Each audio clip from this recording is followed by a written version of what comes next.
Hello friends, मैं विकास शाक्या और आज है 21 मई 2020 और आज के कुछ करंट अफेयर टॉपिक्स देख लेते हैं जल्दी से। डब्ल्यूएचओ की मीटिंग के बारे में आपने सुना होगा, ये जेनेवा में हुई है। वर्ल्ड हेल्थ ऑर्गेनाइजेशन की मीटिंग हुई है जहां पे इंडिया को 3 साल के लिए चेयरमैनशिप मिली है और डॉक्टर हर्षवर्धन अब उसकी चेयरमैनशिप संभालेंगे 3 सालों के लिए इंडिया की तरफ से। तो इस मीटिंग में याद रखने वाली चीज़ें ये हैं कि इस बार मीटिंग किस पे हुई है, कोरोना वायरस पे हुई है। उसके अलावा जो ताइवान को वर्ल्ड हेल्थ असेंबली में पार्टिसिपेट करने के लिए, उसको पार्टिसिपेंट बनाने के लिए, यानी उसको भागीदारी देने के लिए जो बातें चल रही थी उस पर भी इंडिया ने सपोर्ट किया। उसके अलावा इंडिया ने जो अमेरिका और ऑस्ट्रेलिया जैसी कंट्रीज़ हैं जिन्होंने ये मांग की है कि कोरोना वायरस कहाँ से आया है, उसके स्रोत का पता लगाया जाए, किस देश से आया है, आदमी ने बनाया है कि यह नेचुरल वायरस है, इस बारे में जानकारी हासिल करने के लिए वुहान में यानी कि चीन में जांच की जाए या इसका पता लगाया जाए, और चीन में जांच करनी पड़ी तो की जाए। इस बात को इंडिया ने सपोर्ट किया है। ऑस्ट्रेलिया और अमेरिका की तरफ से जो बात कही गई थी इसको सपोर्ट किया है। और इसकी जो मीटिंग होती है उसको क्या कहते हैं, वर्ल्ड हेल्थ असेंबली, और ये जेनेवा में हुई है। और इस बार ये वर्चुअल मीटिंग हुई है, यानी सबने उससे मीटिंग जो ऐप होते हैं या मीटिंग एप्लीकेशंस होती हैं जिसमें आप वीडियो चैट कर सकते हैं, उसके थ्रू इसे अटेंड किया है। ठीक है, तो जेनेवा ने होस्ट किया है, लेकिन ये मीटिंग क्या थी, वर्चुअल थी, फिजिकली कोई वहाँ अवेलेबल नहीं था। ठीक है, लोगों ने वीडियो चैट के जरिए इस मीटिंग को अटेंड किया है। उसके बाद दूसरी न्यूज़ है साइक्लोन अम्फान। ये बंगाल की खाड़ी में उठा है साइक्लोन अम्फान, और इस पे ये तो नाम तो आपको पता ही, ये नाम जो है थाईलैंड ने इसको दिया हुआ है अम्फान को। उसके अलावा अब इसमें जो इम्पोर्टेंट चीज़ आ रही है वो ये आपके लिए है कि कौन कौन सी चीज़ें हैं जो साइक्लोन बनने में हेल्प करती हैं, साइक्लोन को इतना स्ट्रांग बनने में, या साइक्लोन बनने में ही कौन कौन से फैक्टर्स होते हैं जो इंपॉर्टेंट होते हैं। इस बार ये साइक्लोन बहुत ही स्ट्रांग साइक्लोन है। ठीक है, और साइक्लोन का सीधा रिलेशन होता है कि जो बंगाल की खाड़ी है या फिर जो समुद्र है उस इलाके में कितनी गर्मी है, उसकी जो समुद्र की सतह है, उसका जो सरफेस है, उसका पानी कितना गर्म है। तो इस बार हुआ क्या है कि पानी अगर ज़्यादा गर्म होता है तो साइक्लोन और उतना ही स्ट्रांग बनता है। इस बार जो बंगाल की खाड़ी है उसमें जो साइक्लोन बना है वो इसी वजह से इतना स्ट्रांग बना है क्योंकि बंगाल की खाड़ी में जो पानी का टेम्परेचर है वो काफ़ी बढ़ गया है। क्यों बढ़ा है? क्योंकि सूरज की रोशनी आ रही है सीधे, और उसको रिफ्लेक्ट करने वाले जो फैक्टर्स होते हैं, जैसे कि आपका ये होता है कार्बन, जो पार्टिकल्स होते हैं जो हमारा इकोनॉमिक एक्टिविटीज़ की वजह से, जैसे कि गाड़ियाँ चलती हैं, हम कार्बन उत्सर्जन करते हैं, हमारा कारखाने चलते हैं, इनकी वजह से जो कार्बन एमिशन होता है उसकी वजह से क्या होता है कि सनलाइट जो आती है उसको ये डायरेक्ट रिफ्लेक्ट करते रहते हैं, और सारी की सारी सनलाइट सीधे हमारे ऊपर नहीं पड़ती। लेकिन जब ये एक्टिविटीज़ नहीं हो रही हैं तो बंगाल की खाड़ी में जो पानी है वो सीधे अब सूरज की रोशनी उस पर आती हैं और उसको गर्म ज़्यादा कर पा रही हैं। ठीक है, तो इस वजह से वो पानी ज़्यादा गर्म भी हो गया है। ठीक है, इस वजह से क्या हुआ है कि पानी ज़्यादा गर्म होने की वजह से वहाँ पर एक लो प्रेशर का एरिया बन गया है। जहाँ लो प्रेशर का एरिया बन जाता है तो वहाँ पे हाई प्रेशर जोन की तरफ से हवाएं चलती हैं और वहाँ आकर के उस जगह को घेर लेती हैं। साइक्लोन बनना आपने ज्योग्राफी में पढ़ा होगा किस तरह साइक्लोन बनता है। कम प्रेशर का क्षेत्र होता है, फिर दूसरे साइड से ज़्यादा प्रेशर से हवा आती है और वो क्या करती है, उस जगह को घेरना शुरू कर देती है कई बार जहाँ पर कि वो लो प्रेशर एरिया है। और जब उसको घेरना शुरू कर देती है तो पूरा एक कई किलोमीटर का क्षेत्र बना लेती है जो बहुत तेज़ी से घूमता है। इसी को कहते हैं साइक्लोन। ठीक है, तो ये एक तो टेम्परेचर की वजह से हुआ है। उसके अलावा और भी बहुत सी चीज़ें होती हैं, जैसे जो बंगाल की खाड़ी है उसमें जो नदियाँ हैं, नदियों का जो पानी है वो लगातार आता गिरता रहता है। तो वो जो पानी लगातार आता है वो लगातार बह रहा है, उसको सेटल होने का समय नहीं मिलता कि वो नीचे जा कर के गर्म पानी के साथ, पानी में क्या होता है जो संवहन धाराएं बनती हैं, ठीक है, कन्वेक्शनल करंट्स बनती हैं। लेकिन अगर पानी लगातार बह रहा है, उसको वहाँ रुकने का मौका नहीं मिला, तो नीचे का गर्म पानी ऊपर नहीं आएगा, ऊपर का गर्म पानी नीचे ठंडा, ऊपर का जो गर्म पानी है वो नीचे नहीं जाएगा, नीचे का ठंडा ऊपर नहीं आ पाएगा, जिसकी वजह से पानी का टेम्परेचर नॉर्मल नहीं हो पाता।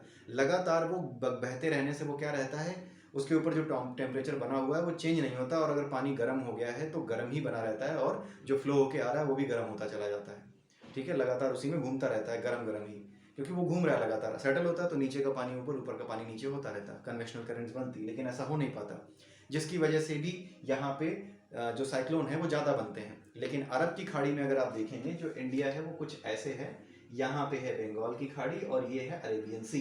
तो ये बंगाल की खाड़ी में क्या है, ज़्यादा साइक्लोन बनते हैं, यहाँ पे कम इसीलिए भी बनते हैं क्योंकि यहाँ पे इतनी नदियाँ गिरती नहीं हैं, और यहाँ पर पानी को सेटल होने का, कन्वेक्शनल करेंट्स को बनने का और टेम्परेचर को बनाए रखने का काफ़ी टाइम मिल जाता है, जिसकी वजह से यहाँ बनते तो हैं लेकिन कम बनते हैं अरब की खाड़ी में।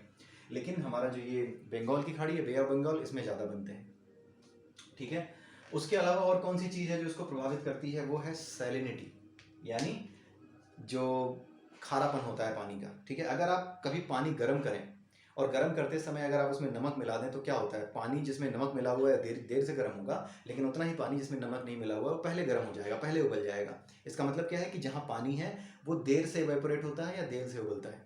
ठीक है, इवेपोरेशन भी इसी तरीके से होगा। अगर जिसमें नमक कम है, इवेपोरेशन यानी वाष्पन, खुद बिना गर्म किए बिना उबाले उसका भाप बन के उड़ना।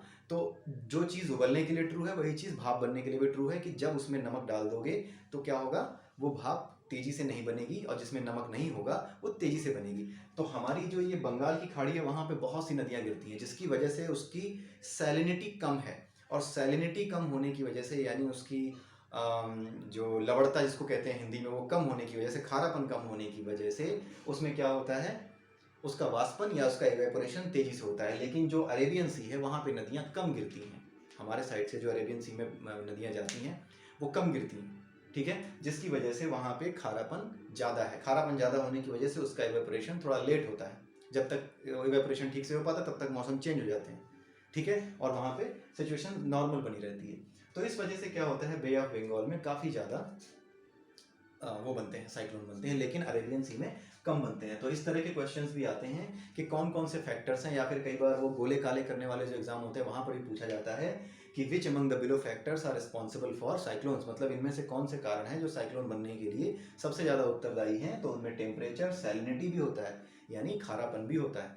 इसी खारेपन की वजह से जो भारत की एक योजना थी कि सभी नदियों को जोड़ा जाए और जोड़ करके एक जो है सभी इलाकों में पानी पहुंचाया जाए, जहाँ पे पानी कम होता है वहाँ पानी पहुँचाया जाए, जहाँ ज़्यादा है वहाँ से बाढ़ आ जाती है तो वहाँ से निकाला जाए, तो सभी नदियों को जोड़ देंगे तो ये फ़ायदा होगा। लेकिन उसका एक नुकसान, यही चीज़ सामने आई थी जब उसके नुकसान की बात हुई कि कुछ नदियाँ ऐसी हैं जो जिनमें की सैलिनिटी, नदियों का पानी तो मीठा ही होता है लेकिन फिर भी हर नदी का एक नेचर है। कुछ नदियों में के पानी में जो है सलाइन एलिमेंट्स होते हैं, जो खारे एलिमेंट्स होते हैं वो भी होते हैं। इसकी वजह से क्या है कि जब दो नदियाँ आपस में मिलेंगी तो अपना जो नेचुरल फॉर्म है वो खो देंगी, और जब हमारा ये पानी बे ऑफ बंगाल में गिरेगा तो क्या होगा कि सैलिनिटी वहाँ पे इम्पैक्ट हो जाएगी, बे ऑफ बंगाल की सैलिनिटी बढ़ सकती है, जिसकी वजह से वहाँ पे एवेपोरेशन कम हो सकता है और पूरा जो मानसून साइकिल है उस पर इम्पैक्ट आ सकता है, वो ज़्यादा खतरनाक होगा। इस वजह से नदियों को उनके नेचुरल फ्लो में ही बहने देना चाहिए, और इसीलिए इस पर अभी तक स्टडी चल रही है और ये फाइनल नहीं हो पाता है कि नदियों को जोड़ें कि ना जोड़ें। आइडिया अच्छा है लेकिन उसके इम्पैक्ट भी बहुत हैं, इस वजह से क्या है कि ये रुक जाता है। ठीक है, वो कोई राजनीतिक मुद्दा नहीं है कि हाँ कौन करने दे रहा है कौन नहीं करने दे रहा है, it's a scientific point of view as well कि क्यों ऐसा करना नहीं चाहिए। वैज्ञानिक रूप से भी इस जो स्टडी है वो जरूरी है। अब आते हैं सोलर मिनिमम पे। सोलर मिनिमम का क्या मतलब होता है, सन जो है ना हमारा, उसमें कुछ सोलर स्पॉट्स हैं।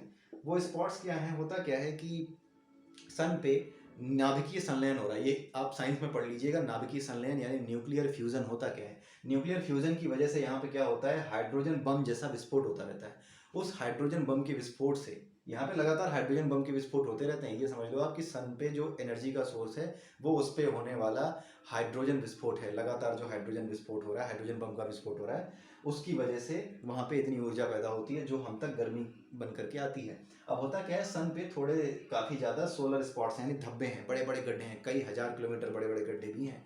उनको कहा जाता है सूर्य के धब्बे या सोलर स्पॉट्स।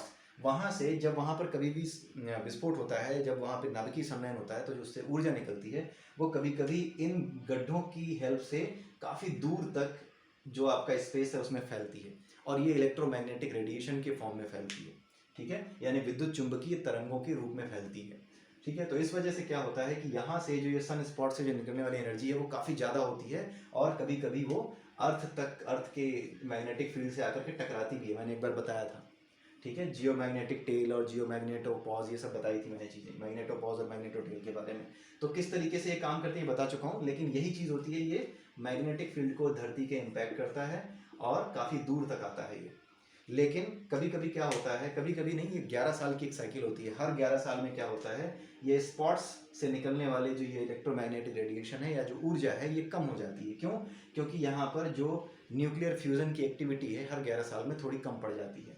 जब ये कम पड़ जाती है तो इसी को कहते हैं, इसी चीज़ को अभी कहा गया है, कहते नहीं है, कहा गया है सूरज लॉकडाउन में चला गया है, यानी सूरज अब काम नहीं कर रहा है, कम काम कर रहा है, उस पर एनर्जी सोर्स कम है। वो जो हाइड्रोजन जो नाभिकीय संलयन हो रहा है, जो न्यूक्लियर फ्यूजन हो रहा है वो कम हो रहा है, जिसकी वजह से एनर्जी सन से हमारे अर्थ तक कम आ रही है। ठीक ठीक है। अब सिंस सन से अर्थ तक एनर्जी हमारी कम आ रही है तो होगा क्या कि अर्थ पे सर्दी बढ़ सकती है, जो ठंडे इलाके हैं सर्दी बढ़ सकती है वहाँ पर जो है नदियाँ जम सकती हैं, ठीक है। इस तरह की चीज़ें हो सकती हैं, लेकिन इससे किसी को कोई प्रभाव नहीं पड़ेगा। तो इससे जो नुकसान होने वाला है वो ऐसा होता है कई बार कि इससे जो आने वाली इलेक्ट्रोमैग्नेटिक रेडिएशन है वो कॉस्मिक रेज को रोक लेती हैं। तो हमारे जो एस्ट्रोनॉट हैं जो कि उसमें अंतरिक्ष यात्री जो हैं जब वो ऊपर होंगे तो उनको कॉस्मिक किरणों का खतरा हो सकता है, बाकी और कोई खतरा नहीं है। यानी अर्थ पे इतना ज़्यादा इम्पैक्ट नहीं आएगा, थोड़ी सर्दी ही बढ़ जाएगी, लेकिन कुछ दिनों में जो ये सूरज है ये वापस अपनी स्थिति में आ जाएगा। ये बहुत ज़्यादा दिनों तक रहने वाला नहीं है। तो ये 11 साल की साइकिल होती है। सोलर मिनिमम कितने साल में आता है, स्थिति कितने साल में बनती है पूछा जा सकता है। इसको 11 साल में बनती है ये बताना होगा, सन स्पॉट्स के बारे में बताना होगा, और इलेक्ट्रोमैग्नेटिक रेडिएशंस क्या होते हैं उसके बारे में पता रखिएगा, ठीक है। कॉस्मिक रेज को कौन इम्पैक्ट करता है, कॉस्मिक रेज से अंतरिक्ष यात्रियों की कौन रक्षा करता है, या एस्ट्रोनॉट्स की सबसे ज़्यादा हेल्प कौन करता है बचाने में, तो वो सन से निकलने वाली यही इलेक्ट्रोमैग्नेटिक रेडिएशंस भी उनकी हेल्प करती है, ठीक है। लेकिन अगर नहीं हुई वेव्स तो क्या होगा, कॉस्मिक रेज सीधे एस्ट्रोनॉट्स पर पड़ेंगी, ठीक है, वो नुकसानदायक हो सकती है। तो आज के लिए बस इतना ही, कल फिर मिलेंगे। Have a nice day and bye bye.